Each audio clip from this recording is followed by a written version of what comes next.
Welcome back to another episode of Pushing Back Paths with me, Melon. Wow, last episode was one I couldn't get in for, and the two boys, just a very special conversation that Mike had there with one of his very good mates. Just a blessing to hear two men be so open and honest and discuss such personal topics. I really just take my hat off to any man who's willing to open their heart up and share like that. But yeah, today we're going to be talking about a topic that you probably saw in the title there. Suffering is optional. Suffering is optional. What does that mean? You know, like, what are we talking about here? We frequently talk about how hard hands are dealt to us regularly in life, that there's ups and downs, that setbacks come. You know, what is the point that we're trying to make here around suffering being optional? Well, we're going to try and unpack that and get to the bottom of how Mike and I feel about that as we unfold here. But first, welcome and greetings to my mate Mike. How are you? What's up, Melon? How's it going, dude? Pretty good. The episode last week was pretty in depth. So I just want to say thanks to Wayne again for coming on and sharing a story about our story, our friendship, and his journey that he's on, man. He's just doing really good things. And like I said, I'm just very proud of him and to have him as a friend. So that was really cool to do. And other than that, I'm 2 days out from my surgery and getting everything in order here. So hunkering down in my place. I'm not gonna be able to walk for a few days and adjust. And I think this topic kind of goes into honestly, what I'm feeling and kind of going through right now is I know there's some really hard things ahead of me, and not just physically with recovery or physical therapy, but also like mentally, with myself, of not being able to do what I want to do or how I want to do it.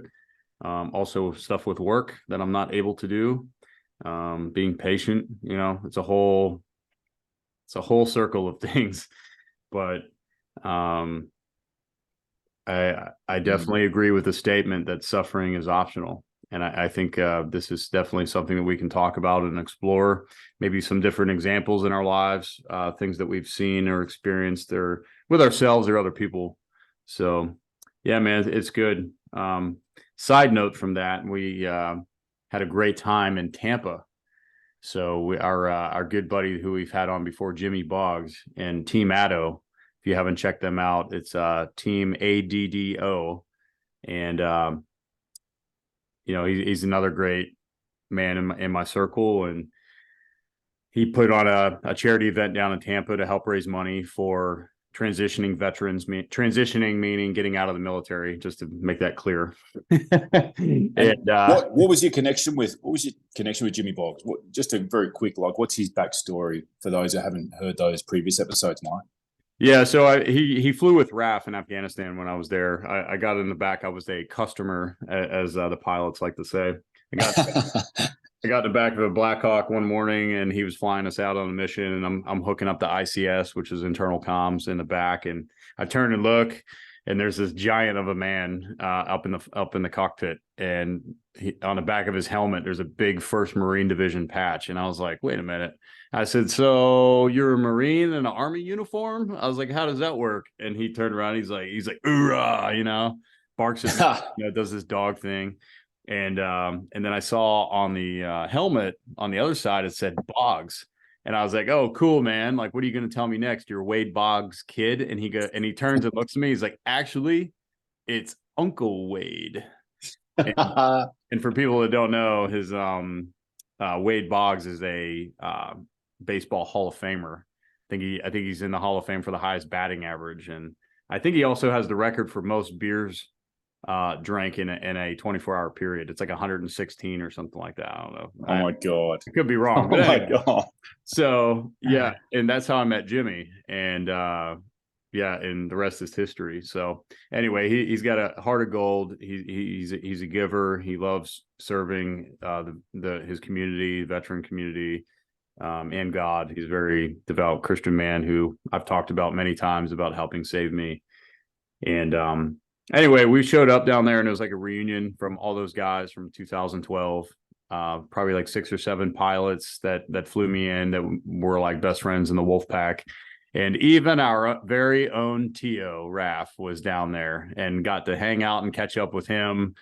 And we just had a great time. I'm hobbling around on my knee, in a knee brace, but I did not let that stop me from having fun. I could have been like, no, I can't do that. No, I don't want to do that. Or, just be miserable and make excuses. But we ended up hitting a good Irish pub, wound up at an 80s bar, dancing to the 80s. And of course, wound up at a karaoke bar where of course you did. We let it out and we just had the best time till about 4:30 in the morning. So great memories made, great gratefulness for the relationships that, I've maintained with those guys over a decade. And it was just an awesome event.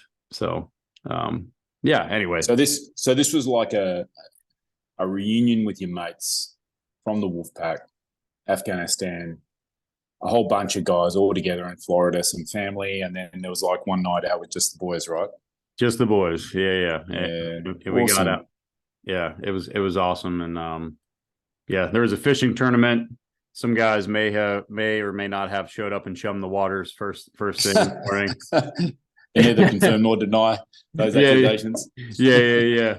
And so we had to reorg a little bit. I was supposed to be fishing with old Tio, but yeah, he tied on he did a little mariachi dancing and had some tequila, so he wasn't feeling too great. But I ended up going out with two little girls, Jimmy's little girl, little Miss Kennedy, and her cousin Taylor. And honestly, they were the best fishing partners. I think they're both like 8 and 10 years old. So we were out there just catching fish and they were laughing and, giving me crap because I hooked into a huge mackerel and then it got off the line and they were all yelling at me like, why aren't you contributing to the team? And all this. And yeah. I'm trying. But yeah, we just had a great time, man. Quality time, good memories, and stuff that we'll never forget. And that's what it's about, Oh, that's pretty special. We got a lot of veterans and first responders and their families and friends who listen, and we can all imagine that reunion with people who've been with us through a combat deployment, through hard times. I mean, they're just the best friends, and you got all those shared memories of hard times. I mean, exactly some of the stuff that we're going to be talking about today here. Like, there's been some suffering, there's been some discomfort, there's been pain, and then you're in this reunion phase, and clearly there's been a transcendent, there's been a transformation of that into just the most positive of relationships that anyone can find. Just for those who haven't heard, Mike, could you just detail quickly what's going on with your knee while we're talking about this? Pain is inevitable, suffering is optional. Why is that sort of a hot topic for us at the moment? Because sure, I mean, we're talking about a pretty serious situation with your knee, and there's impacts on you personally. There's medical impacts and professional impacts, and we just want people to get a sense of this, the size of the issue we're talking about. We're not talking about a split nail here. Yeah.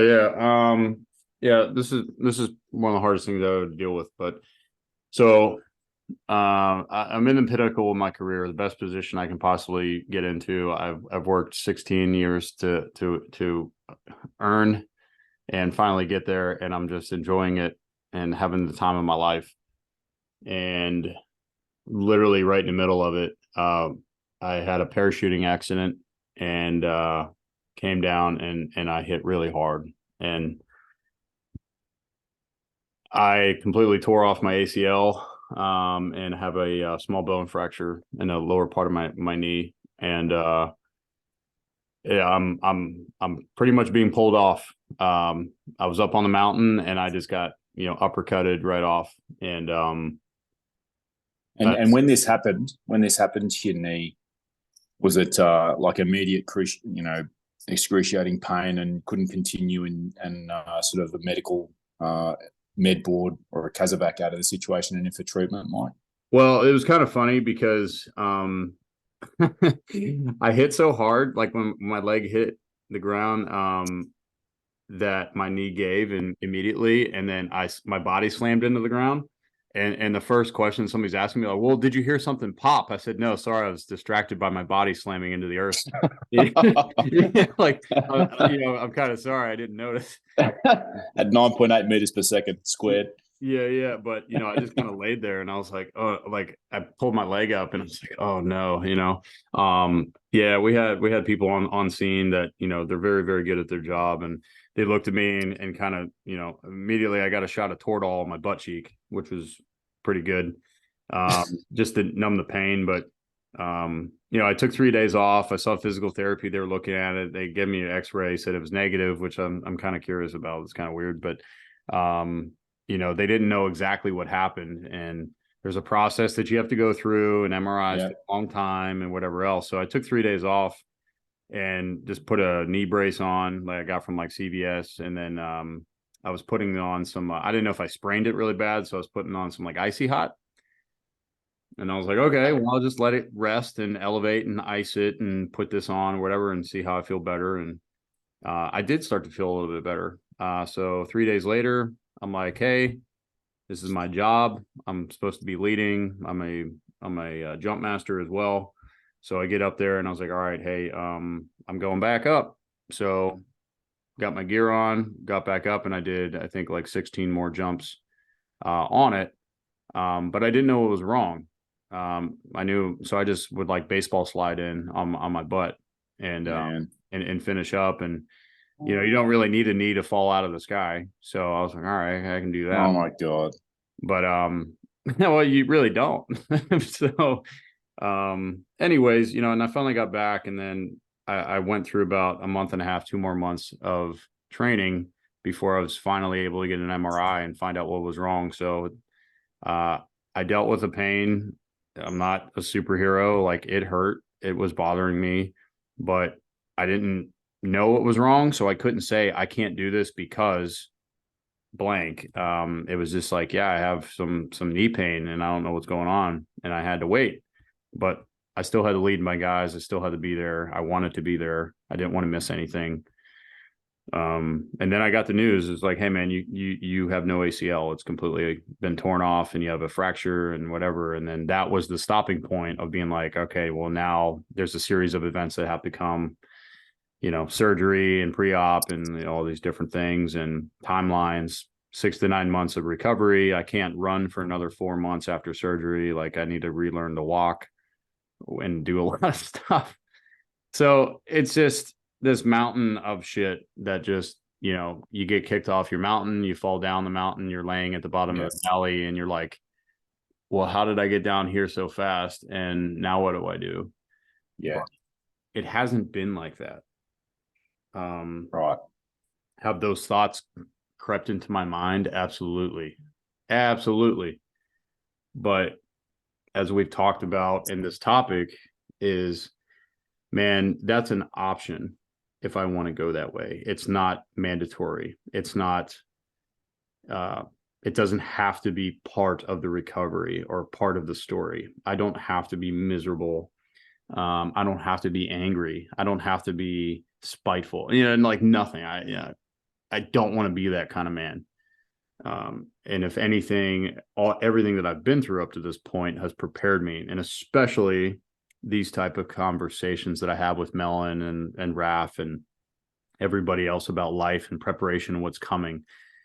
And again, I've always preached this is, it's going to happen one of two ways: the way you want it to and the way it does. And you got to be okay with both. This is not how I wanted it to go, but it is. And but I don't want it to define me. I don't want it to change me. I want it to make me better. So suffering is optional is absolutely a true statement. There can be a sense, and I know I've had this feeling myself, of when I was told my wife's waters had broken in the first day of their 22nd week and that we were going to lose the baby. And that whole, the shit card has just landed on the table in front of you, and you're like, what do you, no, this is not what I was going to get. Like, this is not what I'm here for. This shouldn't be happening to me. This stuff happens to other people. Yes. Like, all those human reactions, that, like, trying to not sound like a total shithead by saying this, but like that sense of, and I saw it in other people as well when they came, because we're in the hospital with my daughter Annie, the neonatal unit, for nearly 6 months, 173 days. And I got to see a lot of people on their first or second day where they were really like, this shouldn't be happening to me. Like, not me. There should be someone else, which is just the most human thing in the world, right? Like, Jesus in the New Testament there with the saying, I don't want this cup of suffering, the night before he was going to be crucified. It's just that most human emotion and response of, I don't want this. Not me. Like, these things happen to other people on TV or whatever it is. This wasn't what I was planning. Right. It could be a financial setback. It could be a relationship breakdown. It could be a health issue like your knee. It could be a family member getting sick. It could be a career setback. It could be a freaking car breaking down on the way to work. I'm like, it could just have 1,000 things. All the things that can go wrong in life. And in that moment of like, I don't want this, that for me, like my point on this topic around that pain is inevitable, but like the pain being the unpleasant experience and sensation. Like those things are going to happen to all of us. Like all of that list of little things I just had then, like there's going to be something like that for all of us. There's going to be many things like that for all of us. An unpleasant experience, an unpleasant sensation. Yeah. And all of us can have that whole dig your heels in, like, no, I don't want this. And it's like that for me is where the suffering begins, in the resistance to the reality that you're now in. Yeah. And I've found like the sooner I can get into the other side of that, the other side of the resisting, there's a pathway on the other side where you're in the new normal, where you come home from the hospital with a vision impaired child who's legally blind, and where you can embrace that that's your new normal. That's where like all the beautiful stuff can start happening again. And so it's like, if you can shorten that period of resistance, then in my experience, you can really shorten the suffering. Yeah. And you don't have to fall into a deep black hole, right? So Melon, right there. Question for you. As a man, who you were at that time, as a father, as a husband, as an officer in the military, as a 6'4", 240-pound, see you next day. 6'2", but yeah, otherwise good. All true. Well, with that hair you got, adds the extra 2 inches. But how did you deal with accepting that reality? Like you go from that, like I just named very masculine traits, very big, powerful leader, in all aspects. And then there's something like that comes along that you have no say-so in. How hard was that to transition and accept this is what is, this is the reality, this is not what I wanted. But how was that initial shock, and then how did you deal with that? So, such a great question, mate, because like you're saying, we can, and I still do go through life, and I'm training and I'm doing my best to be on the front foot, professionally and as a father with my kids and in my relationship with my wife and with my family, and just in all those areas, like you're just describing, like I'm leading a certain type of life that's like trying to set myself up that I'm creating my future. I'm the one making the plans and driving towards goals and all of the stuff that we talk about a lot. And none of that is any defense for you're now going to have a super prem baby and she's probably going to die and you might lose your wife. And there is not even a 1% chance that you're going to get this child home, and then 173 days of genuine life and death followed after that. And there's no amount of weightlifting you can do. There's no amount of running you can do. There's no amount of being a good friend to your mates and displaying attributes that we value in this community that can prevent you from, you are now flawed. Like there is, do you know what I'm saying? I'm saying like you have gone out and prepared your life in a certain way to deliver results and you've just been blindsided. And there's nothing in your defense set or your armory that is going to equip you to deal with this other than just focusing on your principles and values, like really being present. Like in that moment, like I was crushed, right? I was just absolutely crushed. Yeah. I fucking cried. I cried like a baby, Mike. I'm not going to say I didn't do those things. I didn't cry in front of my wife. I tried not to that very first day. I drove home from the hospital very, very late at night. I'm still in my flying suit because I got called at work to go to the hospital because it was obviously an emergency. It was a surprise. I parked my car up on the grass on the side of outside the hospital. Came out, there's like 5 parking tickets on the car. I cursed them out and I drove my car like 400 meters to my mate Dallas' house. He was super close to the hospital and they'd prepped a bed for me downstairs and stuff. And I just stopped in his driveway. I'm still in my uniform and I fucking cried like a child at, the suffering of someone other than me is just much worse than my suffering, the suffering of my wife and the suffering of this baby who I was being told was never going to have a chance at life. That was just, it crushed me. Yeah. And you got to feel the feels, I think, you know what I mean? I think there's nothing worse than trying to not feel those things. Like that's real life. That's real life, like we can all picture a family member, someone that we love being given news like that. And that is, like, I don't think you're a human being if you're not feeling the full spectrum. And what was the feeling? So I hear you. You're in your car, you're crying, like you know that this is breaking you. Was there ever a thought or a vision about, well, I need to be this so everybody thinks I'm strong, so everybody thinks that I can handle this, and you're thinking about that outside perception?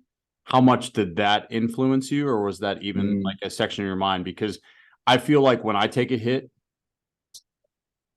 I think it's inevitable as a person, as a human being, that you need to go, well, everybody's looking at me and I don't want to be embarrassed. I don't want to look like I'm weak. Yeah. I don't want to look like I can't handle something. Right. And I think that's like your pride, your ego, we talk about that.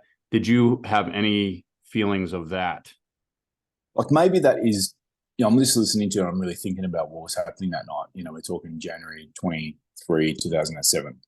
Actually, the 16th of January is when the waters broke. And maybe there was a part of that, like I wasn't in the hospital in front of other people, or I've got to try and maintain a facade. I'm not in front of my wife, I'm trying to maintain a facade so that she doesn't break down. Because we're all told that there's all a spirit, body, mind interconnect, right? Like, and we saw this later where Cherry getting into a positive state really changed. Like her body, her temperature and her heart and blood pressure, all this stuff you think you can't control really changed when we got her into a positive state. We turned things around a few times over the next 7 days. And so I'm really aware, like, that I don't want to negatively impact her and bring a negativity in that space and crumble and have her crumble. So I'm maintaining a facade, I think, in the hospital while I'm being told this stuff. And then even though Dalla's my best mate in the world and his wife Louie are super close, I didn't cry inside the house. So maybe it was like while I was on my own, I could just have that moment on my own where I didn't have to pretend to anyone. So maybe you're 100% spot on there, Mike, that I still had, even in this moment, like that sense of facade when I was around other people. And I'm genuinely trying to be really, no holds here while I'm sharing. But I know by the time I got back into the hospital the next day, I was already in, I'm in borrowed clothes from Dalla. Luckily, he's basically the same size as me. I'm in the hospital sort of at sunrise. And I know that I was already thinking about, like, what can we do now? Like, what can we do? What can I do? what emotional state, mental state, spiritual state can I engender in my wife to have her spirit and mental and emotional and physical stay strong for the baby. And then I just went into like research and began to equip myself with information that I know that ended up in my child Annie being born and surviving, because I had information that I needed in the delivery room when it went down 7 days later. I got into a state, I got out of the back wheel spinning and broken, really back into functioning and generating a result, back into action pretty quickly, and I think maybe it's just, maybe it's just gorillas like me, who need that time away from trying to keep on a strong facade, where you can have that moment and you can experience those feelings and you can let it all out. And then, within sort of 8 hours of that, I was into, right, let's process where we are now. Let's get a sense of what does the terrain look like in front of us, and let's start to figure out a plan to get to the best outcome from where we started. And I think one of the big things is that suffering delays that point of action. Do you know what I mean? Like, wallowing in the suffering can really extend this period where you're ineffective. If you're just trying to take the emotion out of it, like, you got a scenario going down with your family or your team or your girlfriend or whatever it is, the suffering is like it's a wasted time. Like sitting there and resisting instead of just accepting, you're ineffective. You're not going to be generating the result. You're not going to be advancing the ball down the pitch. Right. Is that, am I speaking absolute rubbish here? No, dude, this is very relatable. And I talked about with Wayne last week, you don't have to have the exact same things happen to you to have a understanding of kind of how you felt. Different scenario, different time, different position, maybe the same. Yeah. I've been like, I do know that what you just said, those three negatives that you said, you don't have to be miserable, angry, or spiteful. I know that those three things would have had me bring negativity into the space, would have had me affect the doctors and the nurses and my wife at that time. Mm-hmm. It would have had me not doing any research or reading or thinking anything about that there's a possible positive outcome that can be achieved here. Yeah, and I've even read too, and we've talked about it, is even in those neonatal units, when they're in the crib and they can pick up so much sensitivity from like being angry or happy or whatever. Mm-hmm. And if you go in there with a negative attitude, they're going to like pick it up and it could be detrimental to their, to everything, their blood pressure, their state, like their temperature, like whatever.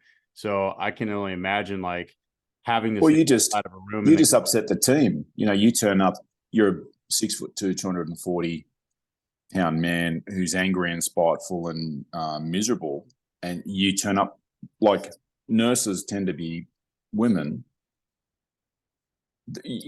No one's going to want to be around you, and so then your baby or your wife's going to get less medical attention than if you weren't in that state. Like, it's not magic. Like, you turning up in that state of anger and so on, that's gonna have people push off. And now you are contributing to the situation. You're making the situation, that unpleasant experience, you're making that pain worse. Yeah. You know what I mean? Rather than if you have been able to, Viktor Frankl, Holocaust survivor, author of the book Man's Search for Meaning, he talked about that you always have the option to choose your attitude. And he's talking about from inside the concentration camps. He's talking about probably, arguably the worst situation humans have ever put other humans into, the way that the Jews were being treated by the Nazis. And he was like, if you can maintain a positive and hopeful attitude, then you can transcend your suffering. And there's a strength that can come from that. This is he went on to like an amazing career in psychology. Like I'm reading his book, and honestly, it's a difficult book to read. It's just so graphic, right? Yeah. But his thing is about find a purpose, find fulfillment by striving to fulfill your unique potential.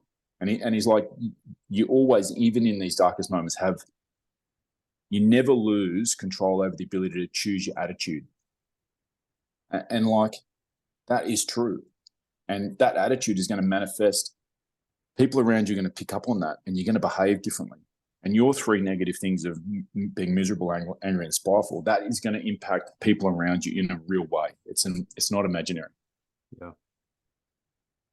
Yeah. There's, yeah, I'm sitting here thinking about like certain times where maybe I chose the wrong way, and I was choosing suffering because I don't know. Sometimes I felt like I needed to suffer.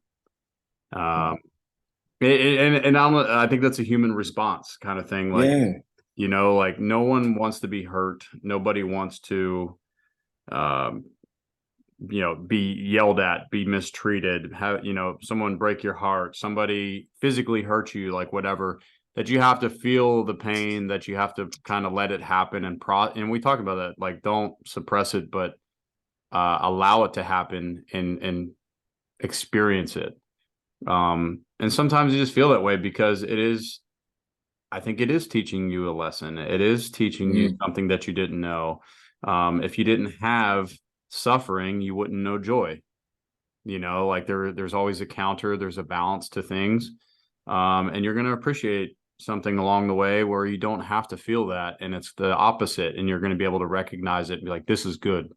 This is good. Yeah. And then if you bottle this stuff up and you don't experience, like if I hadn't sat in the car and cried, right, like maybe I would have been in a different state the next day. Like if you're one of these often men who like get the lid on that jar, suppress all those emotions and ram that back in the shelf and shut the door to your chest, I mean, that grenade in you is going to detonate at some point. Like if you're not allowing yourself to experience the full emotions and the full feelings when the pain occurs, like we're not talking about not experiencing the pain. We're like, this is human, whether it's emotional or physical, you know, it's a career setback, a relationship, or, you know, a parachuting injury. Like feeling the feeling is important to let it out of your body and not hold on to it and carry it with you and have it detonate. You know, it could be on that weekend or a year later on your poor wife, you know, like because you were not man enough, speaking, you know, you and I, you weren't man enough to experience the feelings at the time and deal with them and let them out of your body and then move forward. You've suppressed it and carried it, and then that's going to cook off. That grenade is going to come out of you at some time. Like how many people who've experienced trauma who pass it on were people who didn't express it and get it out and talk it through with people. Do you know what I mean? And then there's some people who don't pass it on. They're amazing people who have experienced trauma who go on to be loving healers and amazing people who somehow transcended this suffering. Yeah. You know, and I feel like there's this attitude that Viktor Frankl talks about, this ability to choose your attitude is always under your control. It doesn't matter what position you're in life. Like there's no one else can control your attitude inside you. Right. And like you were saying, experiencing it is super important. Repressing it is probably the worst thing you can do. Yeah. And you know, like what's the good side of repressing it? What's the good side about bottling all of that up? What's the good side about not processing your feelings or sharing it with somebody that truly, honestly cares for you? You know, like a really good family member or a best mate or something like that. Like, what are you trying to do to show them? Like, do you really think that's strength by bottling all that up? Now, look, certain times, no doubt, you have to bury that stuff to get through something that's really hard. But you have to make time on the back end in order to let it out and process it.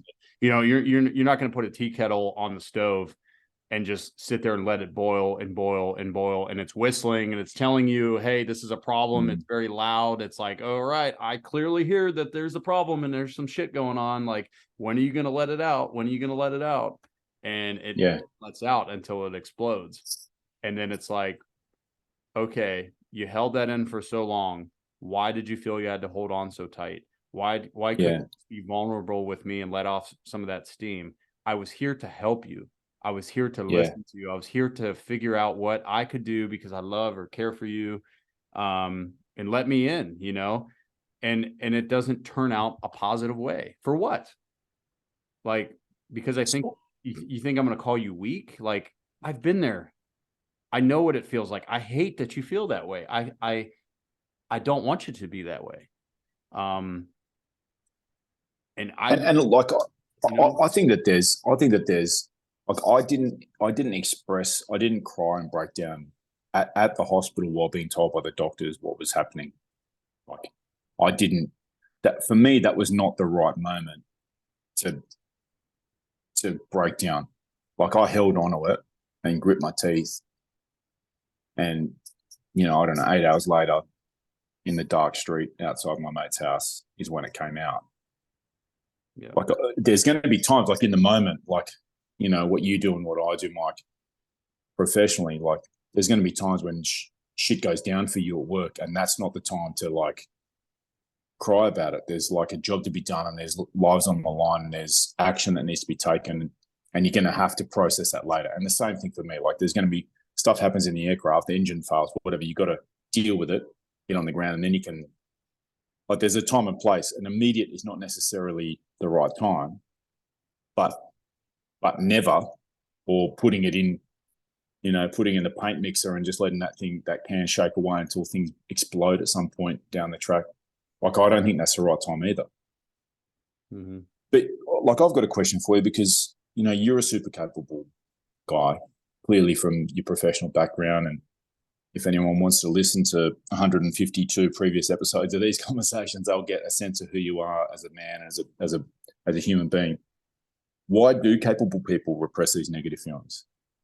Like, what's your sense there? You know, like, a lot of people in our community, like alpha, strong, capable, leadership type people, do repress these feelings.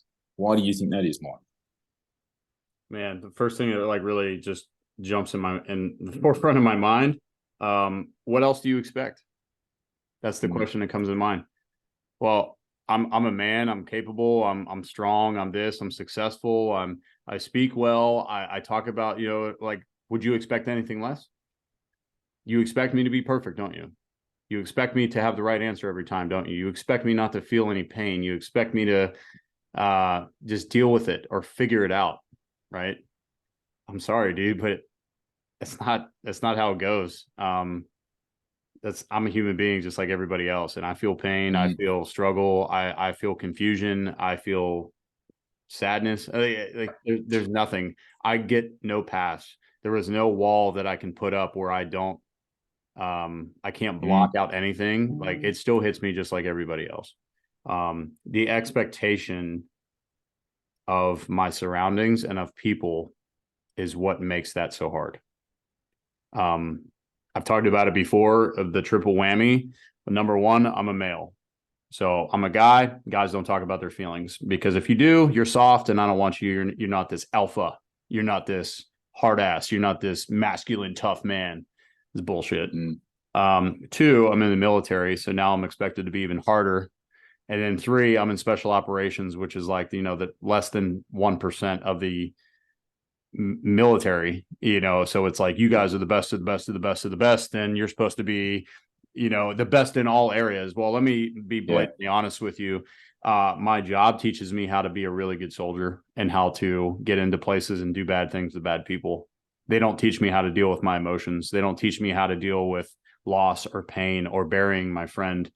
They don't teach me how to be a better husband or boyfriend. They don't teach me how to be a better father. That is not the job. The job is to do the job. Life continues whether I want it to or not. And there are many aspects that come into play with that. And I don't learn it from there. I seek it from other avenues, which I should be. I did not do that for the first part of my career, because I let my career and my job and that image and expectation define who I was and what I was doing. And I was wrong. I broke from it. I couldn't hold the facade anymore. I couldn't wear the mask anymore. The weight got way too heavy and it broke me.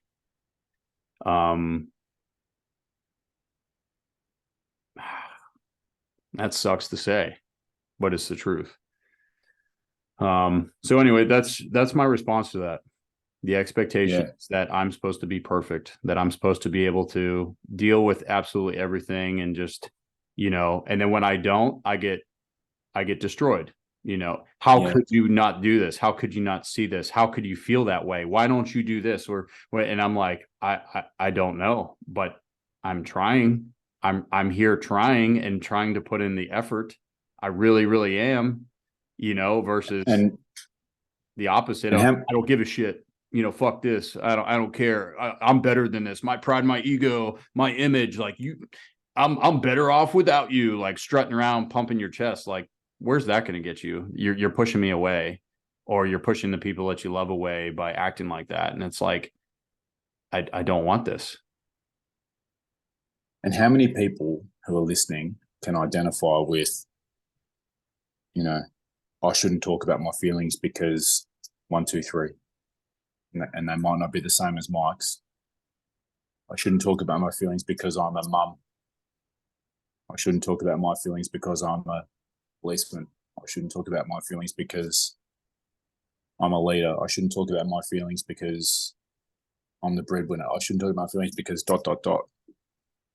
Like, I feel like that is our human experience in this age, and maybe it's always been the way. And I've heard this before, that you're vulnerable.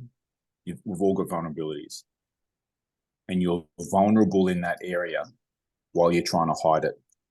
And as soon as you own it and share it, you're now invulnerable in that area. So, like, while you've got a skeleton in your closet, you can be taken down. As soon as you own it and share it and let people know you've had a hard time, then that vulnerability is gone. Yeah. Well, what is it? It's like I've always been told it's like taking the wind out of your sails. Like somebody sees you struggling. Say you're like, I don't know, say you're out and you're a sailor and you're out on a sailboat, and someone's like, oh man, like, they're talking, they're like, oh, he's a terrible sailor. Whatever. I'm going to take the wind out of him. Watch, I'm going to hit this. And then you stand up and say, hey, just so everybody knows, I am brand new to this. I'm not very good at it. I'm willing to learn. I'm not going to be perfect. I don't know how to work the sailboat. I don't know how to do this, but if anybody's willing to help me, I'm wide open because I want to get better. Yeah.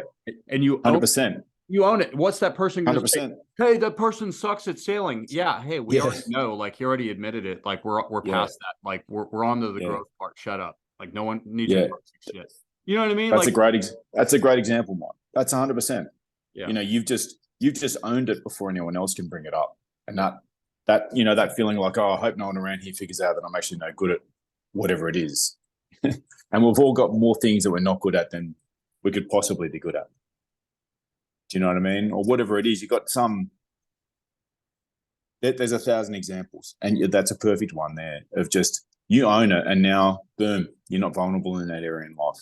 And I think that there's that whole, I can't talk about my feelings because whatever it is, ... for you, for the listener, for me, we've all got our reasons. And yet, if we do share and we do communicate and we get this stuff out, all of a sudden that thing that we were fearing and, what if people figure out these things about me? It's going to evaporate in the mist. You're going to be relatable. People are going to be able to listen to you differently. You're in a leadership position. Great. You just shared something that people are like, oh man, I could go and talk to him or her. Oh man, I thought they were perfect. I could never do it like them, but I've had these feelings myself. And now I know that they're going to be able to teach me things or whatever it is. Mm-hmm. Yeah, and when you choose not to do that, you're inducing self-suffering, because your mind is going to eat you apart. It may not even be the reality, but in your own mind and your own heart and your feelings and everything, you're going to eat yourself apart because you didn't ask the question. And now you have to sit there and be scared about, well, shit, I should have asked that question. Now I'm just worried because now I don't know what I'm doing, and I'm still going into the situation and I'm not prepared. I'm really scared. I'm nervous. I'm anxious. And that feeling is suffering. I really hurt this person and I never apologized. I never, that person thinks I'm a monster and in their life. And I really cared for this person, but I don't know how to say it. I don't know how to do it.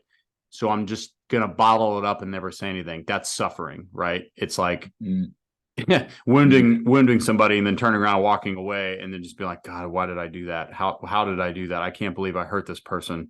And now you're just suffering over time because you're not addressing it or bring it out. So again, back to the topic it is a choice.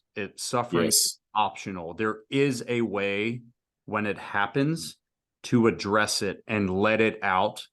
And I think when you do, it makes you human. Exactly what Melon said. Like, oh, surprise, you're a human being. Could have fooled me. It's like, we all knew this, dude. Like we already knew this. No question. So why are you trying to be something that you're not? You're not a machine. I don't care how hard you are. I don't care how many people you've killed in your military service. I don't care what your title is, how much money you have. I don't give a shit. If you can come up to me and have a God honest conversation and be like, hey man, I'm really struggling today and I don't want to be like this. I have so much respect for you as a person. It's nice to know that maybe I'm the person you felt comfortable with coming up to talk to it about, because I'm receptive and I want to understand. I want to try and help you. And honestly, too, by helping you, it's going to help me understand. And maybe you'll help out me at some point, and then I can share that with somebody else. See how that works? It's about connection and trust and the pursuit of being better, not just bottling it up and acting like you can take everything the world throws at you because you're tough and you're hard and your pride and your ego. That's a great point that I hadn't thought of, Mike. Like just the gift you're giving the person you're sharing with, that they get to feel, wow, like that self-esteem boost that they're going to get from, hey, this person's coming to me with this stuff. Like, how special is this relationship that this person feels that trust and that safety that they can share this stuff with me? Like, that's a real hidden bonus in this whole thing, Mike. I think that's a really great one to share. Yeah. And you know what? When I see people, we're talking about circles and stuff like that and people that you keep in your life and why. When I see you do that, Melon or Raph or, anybody that's in our circle, dude, I feel proud to have you as like, my friend or my teammate or whatever. Like, man, look at what they're doing over there. They're leading by example.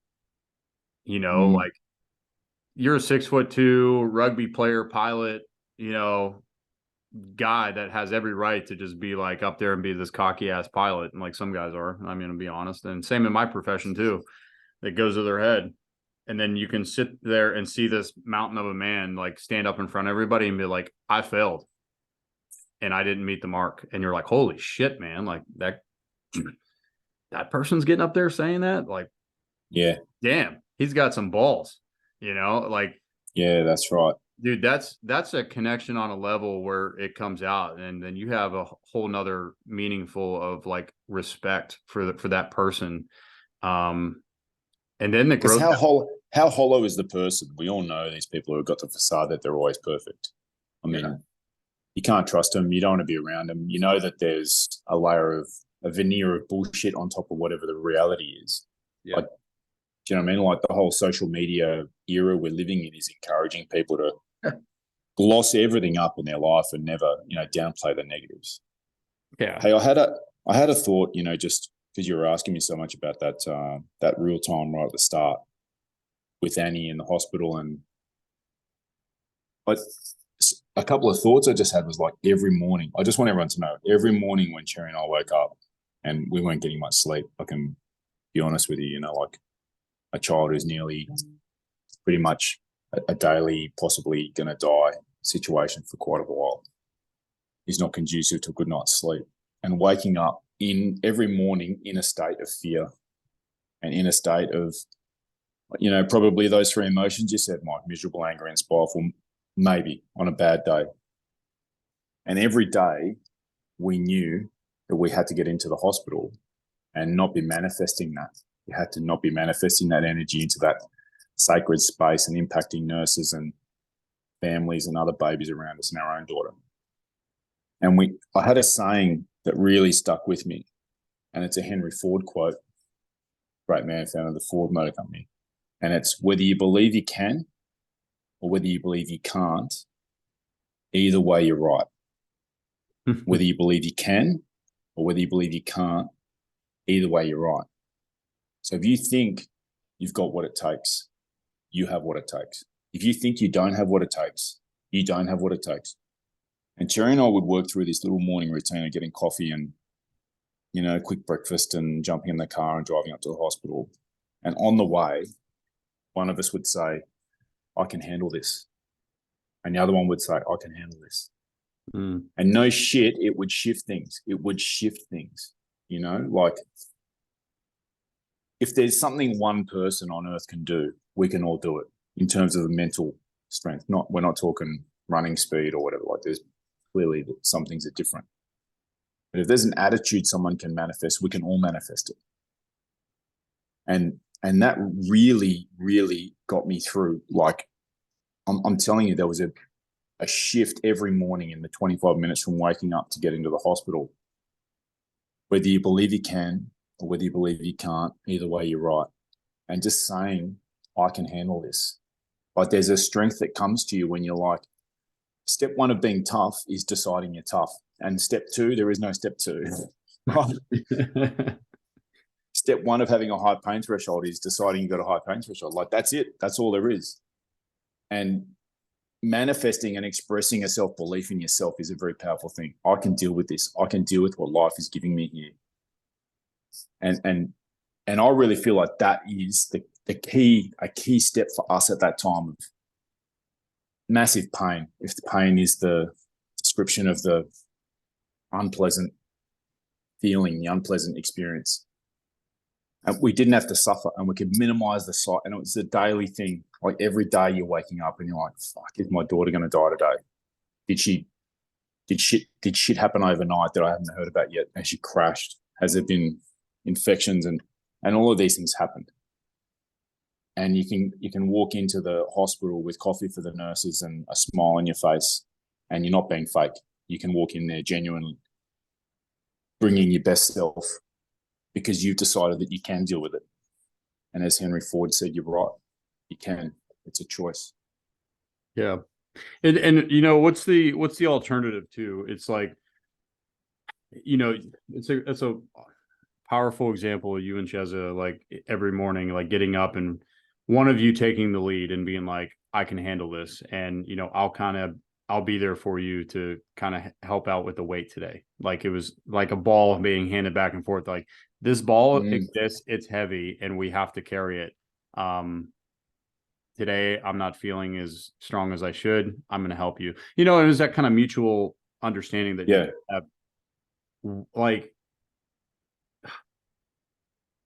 what or how would it benefit to, like, if Cheza was like, I can handle this today, and you looked over at her and you wanted to choose the suffering instead and be like, no, Cheza, I want to be angry today. I want to be, whatever, the word toxic. I want to be this today because I'm Melon, and I want, I'm her father, and I'm your husband, and I want to be angry at these nurses. I want to be mad at the situation, and you just completely blow up and cause this rift. And she's just looking at you like, I like, no, this isn't the man that I wanted. This isn't who I wanted you to be. Like, you know what I mean? Like, you're choosing suffering for what?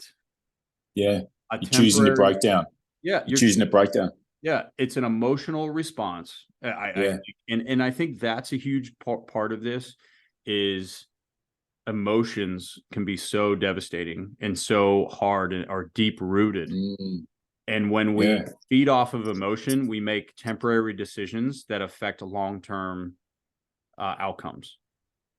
And you're never Mm, getting that moment back because in that moment, you chose to be the loud, toxic, suffering person that hurt and latched onto other people when you had a choice to do something else that was for the better, to show your character, to show who you really were in adversity. You know, I say that because I've failed at it, and I've chose mm, to suffer. I've chose to feel like the victim. I've chose to feel like, well, woe is me, and all that. But if I didn't do that, I wouldn't see the other side of it now because I've processed it and acknowledged what I chose. I took ownership in what I did versus what I could have done differently, and saw that there were people trying to help me, that they did care and love for mm, me, that they were trying to show me the way, and I pushed them away, and that was my fault. But it was emotional. Emotions can yeah. be very, very strong, and they can drive you over the edge. When you could acknowledge what Melon said, it scared the shit out of him to know that tonight could be the night that I get a phone call that my daughter didn't make it, or that her vitals got worse. And whatever, he was thinking of it and then began to prepare for it, so he didn't have to suffer as much. Like, suffering was probably going to happen either way, but instead of running from it and bottling it up, he was like, Mm, I'm scared. I don't, how do I deal with this? How do I process what's happening? How do I accept what's happening? If I do get that phone call, who am I going to be for myself? Who am I going to be for my wife? yeah. Because my wife's already going to be destroyed. Who do I need to be for her as well? Yeah. While still being a man. There's so many different Yeah. layers there that you got to explore, not just be like, oh, well, this is terrible, this is fucked up, blah, blah, blah. I'm perfect, I'm great, and see you later. You know? And like you're saying, like thinking about who am I for my wife in this situation, that can be like Viktor Frankl looking for the meaning, where you find a purpose, and then you find your strength by being like, I'm going to be the rock for my wife. I'm going to be the rock for my family. I'm going to be the rock for my brother. I'm going to be the rock for my teammates. I'm going to be the rock for dot, dot, dot. Yeah. And then you can find the strength that maybe you didn't have a moment before that. So there's a lot in those finding the purpose stuff. I know we're getting close to the end here, Mike. I wanted to close. My last thought, I just wanted to share with everyone. My wife, Cherry, her grandfather, Grandpa Fred Calabia, an amazing man, a wonderful man, a man that I hold in the highest esteem, like my own dad. As a man, as a father, he was a professor of maths. He was an artillery officer in Korea. He called in fire support from the Missouri. He was kept behind enemy lines and survived a communist counteroffensive, and just an extraordinary man, family man, a loving man, a man of religion. He said to me that about suffering, he said that when you have suffering and you add love, it's transformed into sacrifice. Mm. And that you can bear any burden for those that you truly love. And I think that a lot of my strength in that time with Annie and the time in hospital and with Cherry, I was doing my best to manifest that, and the burden became lighter and lighter the more I focused on the love side and the sacrifice. It became a sacrifice rather than just suffering on its own. And so I think that there's a lot for people if they're able to find a source of love, and it helps with that reason and why and the meaning, like Viktor Frankl was talking about. And you can have this transformation into a burden that you can carry. And so I'd encourage people in these times when there's pain and unpleasant and unwanted experiences that you'd never choose, to look for the places where you can find love that is going to help you transform this suffering into something different, which he defined as sacrifice. Hmm. Did you have any last thoughts here, Mike, for our listeners? I mean, here we are, everyone, 2 days, in 2 days' time. By the time you guys will listen to this, Mike will have had surgery on his ACL. He'll be a man with he'll have a RoboCop leg on one side. And yeah, like, this is a serious thing. You know, we're talking about someone. It's a very, very serious job and a career that you have, Mike. It's a lot of ways it's easy to understand, like a professional sports person dealing with an knee reconstruction. It's a very serious thing, and you've been so willing to share and talk with me and with our community about your own journey and how you were dealing with it, and the fact that you carried on for 2 months of special forces training after the parachute jump. I don't know if that was clear to everyone, but 2 months he carried on with the reinforcement training, going through a whole bunch of stuff that you can imagine from movies. 2 months with no ACL.